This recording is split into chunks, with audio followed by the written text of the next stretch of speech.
This is the Business Class, solutions that work. Tonight, I bring you Professor Michael D. Kaluya, a professor of economics in Dallas, in Texas. What is the other state? I live in Dallas, Texas. It's you call it Tarrant. Tarrant is where I work. Tarrant College. Yes. Well, Tarrant is a college within Texas. Yeah. And then what's Dallas? Dallas is a city. But Dallas has a college called Dallas College as well. Oh, so you go to Dallas College and lecture there? I lecture there, Tarrant County, I lecture there, and then Texas Christian University. So where exactly are you based? Tarrant County College. How does that happen in a country that we think has a lot of human resource, that the one you keeps moving from university to another to even do part-time? Because they tell us that they have, the economists they come from there. The books of economics really come from there. So they have sufficient human resource. Yes, they have sufficient human resource. But also, we have scarcity of economic professors in the South, because most professors centralize around the administrative post called Washington, D.C. Washington, D.C., yes. They are living around those states. Okay. Sometimes teaching economics is looked at as being underpaid, as opposed to your counterparts who are in the corporate world. Oh. Yes. So that is also something that we need to know. That some people, majority of economists, opt for industry or the corporate world as opposed to the university writing, research, and teaching. One wonders why you chose the unpaying one or the underpaying one. It is passion. Teaching also has passion. Passion to be underpaid. Passion to change lives. Why should the life change and be underpaid? No, not being underpaid. You choose because you want to, not because of the money, but because you want to transform lives. Okay. And you're going to be compensated adequately. The compensation is not what I'm saying is bad, but it's sufficient for one to live on. Yeah. Great. It's always good having you on the Business Class platform to teach our people business. In this show, we look at solving the business bottlenecks, the economy, growing the economy, amplifying voices for the business community here and elsewhere. There are many Ugandans abroad who want to come and trade here, who are looking forward to invest in here. And so this discussion is aimed at reaching them, to let them know what's happening here, so they may be able to come and invest here, but also to influence policy. You may give us insights into policy reviews and policy formulations. Like tonight, I want to task you on taxation, which looks a burden here and elsewhere. One of the things that Ugandans hate most is taxes. People are evading taxes. People are avoiding taxes. Businesses are collapsing over taxes. The collection, for example, our statistics are that there are 7 million Ugandans who are potential taxpayers.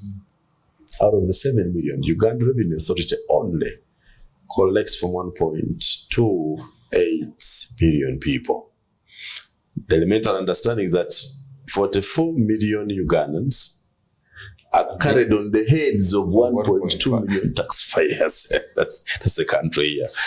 How can a country like Uganda improve its tax collections, widen its tax base, Professor? So, one thing I want us to know is that taxation is one of the policies that can develop a country.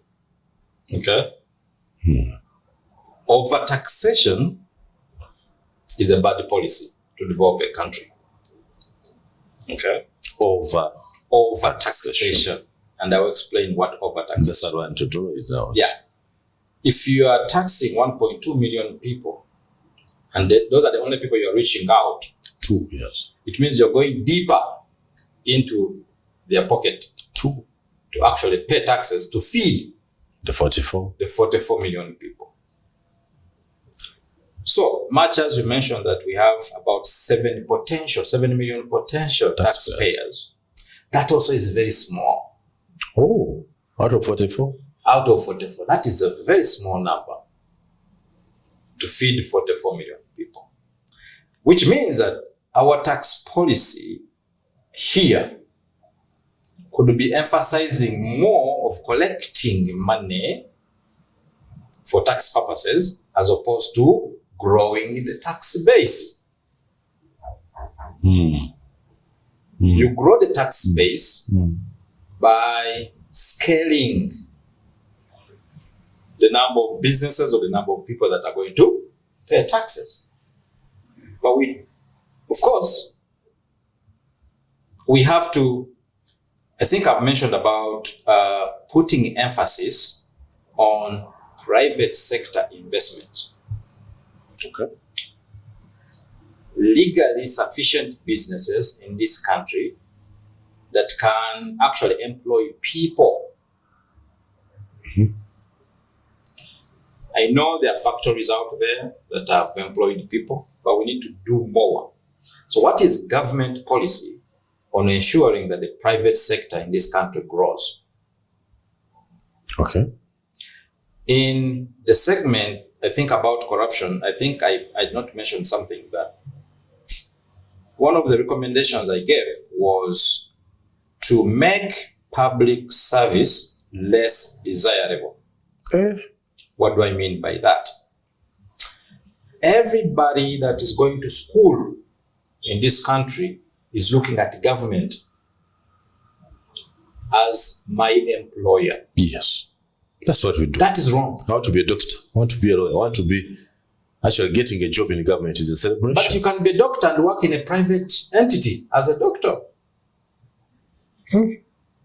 You can be a teacher and work in a private school as a teacher. You don't have to work for the government. Everyone in a private school craves to come to the government school. Government payroll. It has pension. That is the wrong policy.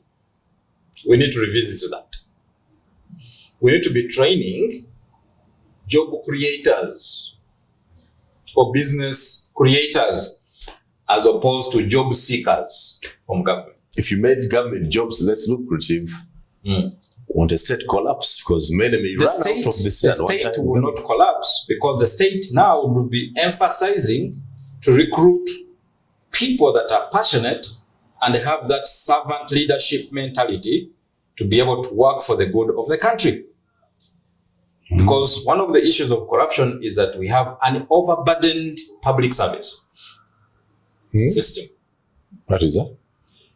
If you look at the wage bill for this country, okay, and you look at the money allocated for investments elsewhere, you're going to find that we are spending too much money on paying civil servants. Yes.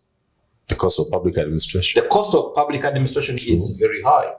That needs to go down by making public service less desirable.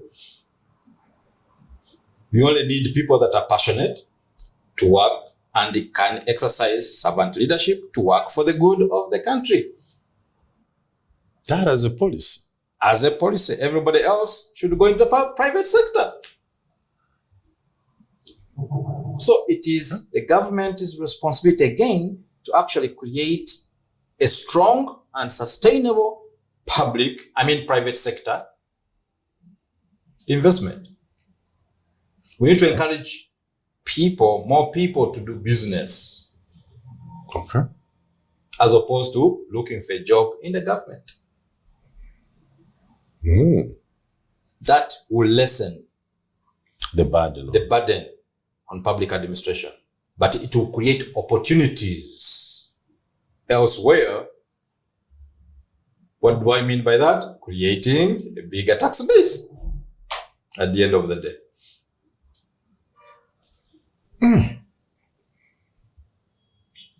So what must government do under those circumstances? Invest in the private sector, because that will stop being the private sector then. No, let's first and foremost, look at enhancing private sector investments. I gave an example of course, we talked about the PDM, okay, as one way of getting people out of poverty. But let us also look at individuals in this country that have the potential to actually create business and can employ Ugandans as employees. Because as a Ugandan, okay, I think I'm better positioned to develop my country than somebody else from another country. That's what you think. That's what I think. Why? Because not every Ugandan is actually going to leave this country and relocate somewhere else. Meaning that whatever money they make is actually going to be where? To stay in Uganda.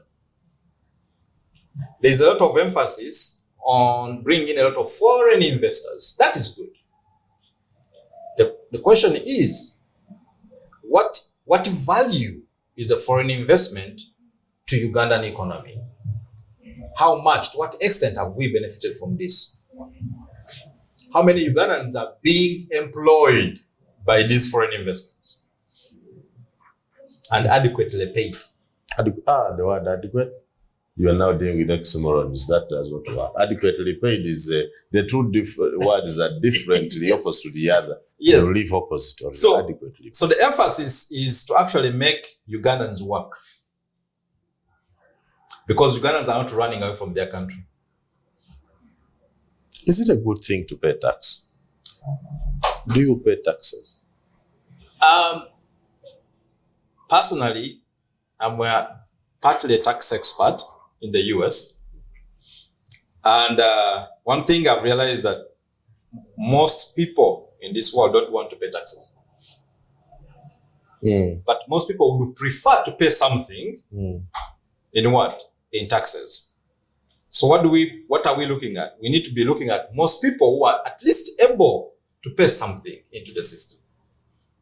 Because overburdening a small number of people to pay for the rest of everybody else is too much. And you are not going to attract more investments with a high tax rate. People are not going to put up factories. People are not going to invest in real estate and so on and so forth because of the high taxation system. Secondly, I'm told that people's savings here are also taxed. I don't know how true that is. Yes. That when you put your money in the bank, Yes. and it generates interest, that interest is going to be taxed. Yes, it does. That's what we do here. But to what extent are we taxing these savings? Are we taxing whichever saving that somebody is making, or there must be a limit to attract taxation? Because some countries, you need to earn a certain amount of money in savings to be able to be taxed. Not every saving should be taxed. Otherwise, people will not save money. And the banks will go with very few depositors and they will not create loans. Back to the question. Yeah, back to? Is it good to pay taxes? As a professor of economics, would you encourage people to pay taxes? Is it good? I pay taxes personally. Okay? But I pay taxes if I see what the taxes are doing. I'm more encouraged. If I'm driving on a smooth road, I know that is my tax money at work. If I go in the hospital and I find medicine, I know that is my tax money. So the idea here is you encourage people to pay taxes if the taxes are working. How do we ensure that? Otherwise, people always feel negative about paying taxes because they feel that their taxes are not working for them. If I'm spending an hour on the road to get where I want to go due to traffic or due to congestion, due to a poor road network, then that is not going to encourage me to pay taxes. No. How do we deal with that in the case of Uganda, where the tax collector is different and the tax spenders are different? One simply collects and then gives other people to spend, and then the spenders choose which priorities. Some that may not reflect well with the taxpayer. Now that government is embracing decentralization policy through the PDM and all the other stuff, let's also look at the taxation policy through this decentralization kind of idea. Okay? That, I think I was telling somebody that if I set up a structure in this area, let's say Kampala, okay? I'm more willing to pay property taxes to develop Kampala. Okay? Some people would call this a federal. Government is calling it what? Decentralization. Empower local authorities to actually tax, okay? Retain some money in these local entities to develop the area where they live. Every tax that is being collected is going to, what do they call it? What fund is it? Consolidated fund. And then whoever is in charge of distribution is going to say, oh, you people over there, I think you deserve a few trillion shillings. You over there, you deserve this. But who has actually assessed the needs of this area? Are the local people or the local leaders in that area part and parcel of actually the planning process of developing this area? So the taxation policy in Uganda actually has a lot to be desired. How can it be fixed? What should be the starting point in fixing that? Well, first and foremost, we have a higher taxation system in the country, so it's not fair. And why is it not fair? More people are evading the system. They are not paying into the system. So we need to grow the tax base. That is number one strategy. You cannot grow the tax base without emphasizing private sector investment to enlarge the tax base. You can't be taxing fewer individuals all the time without bringing in everybody. So you need to bring more people on board who are going to pay taxes. Two, we need to look at how these taxes are actually being utilized. Because if the infrastructure is not developed or is not improved, then that is not actually giving people morale to pay taxes.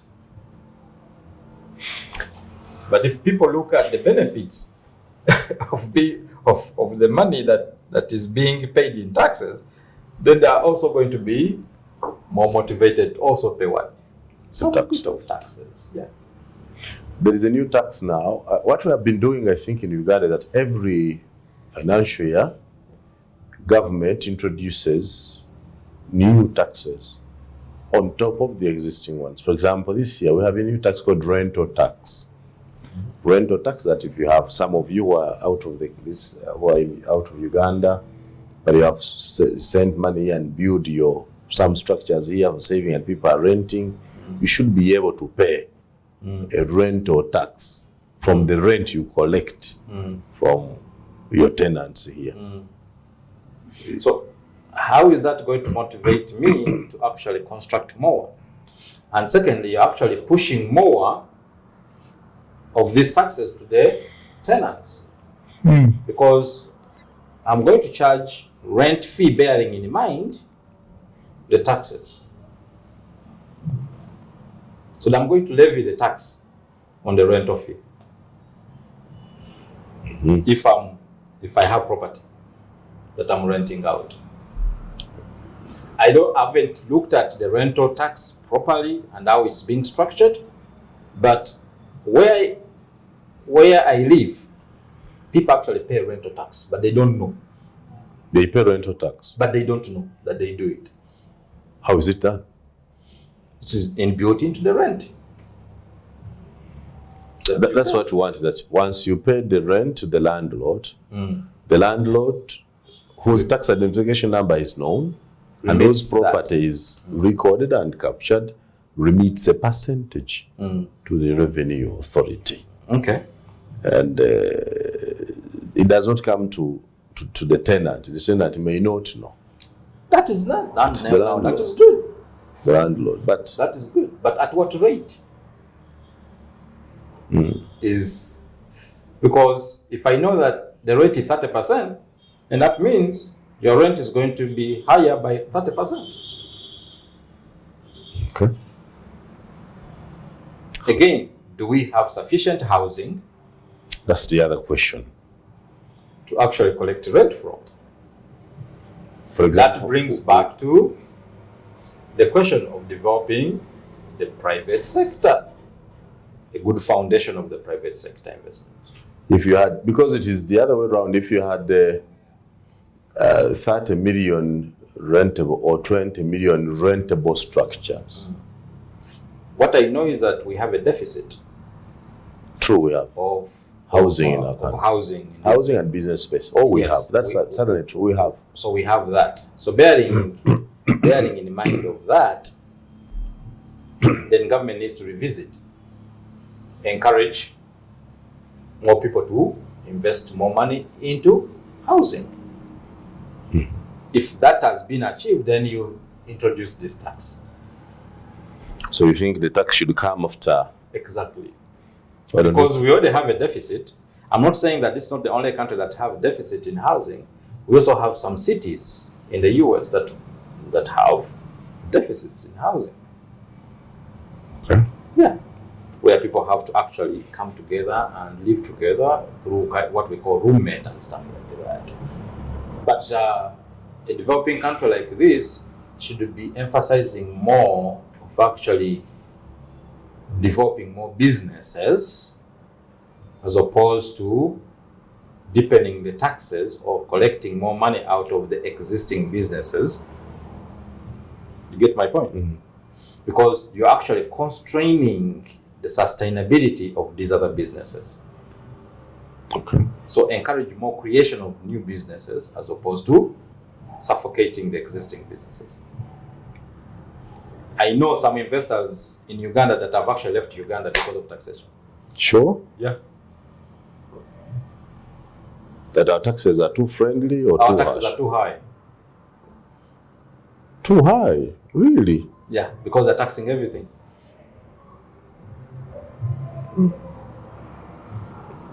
How can you hide taxes that people pay without knowing? How can you hide taxes? Hide that people don't see, don't know. That they're paying taxes? Perhaps. The rental tax is one way you can hide the tax. Okay? Of course, you cannot hide the VAT because there's a percentage. Okay? So somebody will know that this is how much I've paid in the VAT. We call that sales taxes. In the US, people pay sales taxes. But as I said, it is okay to pay these taxes. But how are these taxes being utilized? That's another thing. Because Who should be asking that? the citizens Asking who? asking the people that they elected. Because they're the ones who are coming up with these tax regulations. We have a parliament, we have members of parliament who are elected, we have local councillors, we have all kinds of elected officials. Okay. That sounds The point is, are they involved in the tax policy? That's another question. How should they? So if you're looking at decentralization, then you need to bring in all these local leaders that have been elected into the tax policy. And that's why I was saying that if I come from a place somewhere in Usoga, that place, the taxes that are collected from that place, okay, a certain percentage needs to remain there In Busoga. in that area of Busoga where the taxes have been paid. You can say, okay, let's retain a percentage, but we can call that infrastructure development fund for this area. Okay. Where is it coming from? Part of what? Part of property taxes. And we need to empower these local leaders on actually how they can operate using these taxes to develop the infrastructure there. Not to wait for the Minister of Works to come down there and say, oh, we have now come because the government has given us money to come and develop your roads. So we're now dealing with the tax collection and tax utilization. Yes. At the same time. That you need to be sure of the utilization. How the taxes are being used. The citizen is, I don't think the citizen has that reach there. Because you have not empowered them. They should be asking those questions. The citizens again. We paid this to see this. I paid this to see this. And why is it not there? Do you ask in the US? Yeah. And you can lose an election because of that. Because of taxes? Yeah, you can lose. Somebody wanted to tell us that whoever wants to stand for elections in Uganda should declare their tax record. Would you agree with that? Everywhere in the world, people want to go into public service must declare their taxes.